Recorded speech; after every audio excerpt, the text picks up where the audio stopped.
আসসালামু আলাইকুম। একদিকে উন্নয়ন, আরেকদিকে দেখেন অনুন্নয়ন। রাস্তা, মূল রাস্তা কাইটা, মেইন রাস্তা কিন্তু এটা কাইটা একেবারে মানুষ হাঁটার অবস্থা জায়গা নাই, সেই অবস্থা পুরো বড়ই ফেলা রাখছে। রাস্তার নিচে মানে ড্রেন করবে এই জন্য কেউ আগে গাড়ি এদিক দিয়ে গাড়ি চলতেই চলতো, বড় বড় গাড়ি চলতো, কোনো কিছু চলার কোনো স্কোপ নাই।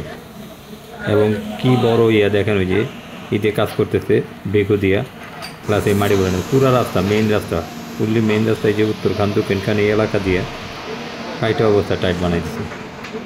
কোনো চলার কোনো ই নাই, বৃষ্টি হলে পানি পড়ে যায়, পানি পানি ভুইরে একদম অবস্থা করুন। এই এলাকায় যারা আছে তারা অভিশপ্ত জীবন নিয়ে আছে এখন বর্তমানে।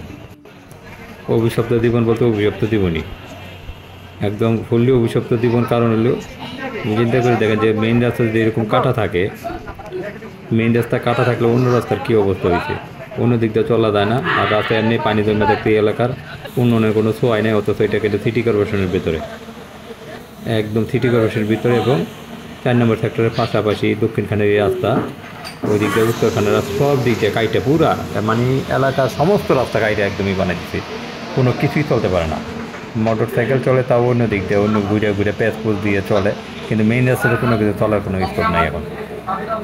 রাস্তাটাকে এমন করে রাখছে, মনে হইতেছে এই এলাকার লোকজন অভিশপ্ত জীবন নিয়ে চলতেছে, অভিশপ্ত জীবন, তাদের কিছু করার নাই।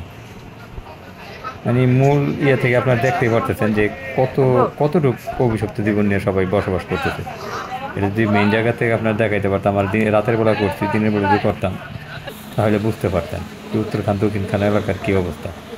যারা এই এলাকায় বসবাস করে তারা জানে উত্তরখান দক্ষিণখানের এই এলাকার অবস্থাটা তারা জানেন। উত্তরের পাশে এতটুকু আধুনিক, উত্তরে কিন্তু আধুনিক এলাকা, এবং এই এলাকার পাশে এরকম একটা একদম নর্দমার মতো জায়গা পড়ে আছে, পুরো নর্দমা। কাজ চলতেছে, উন্নয়নের কাজ, উন্নয়নের কাজ দ্রুতই হয়ে যাবে, কিন্তু এখন তো মানুষকে বুকাইতেছে। ধন্যবাদ সবাইকে দেখার জন্য।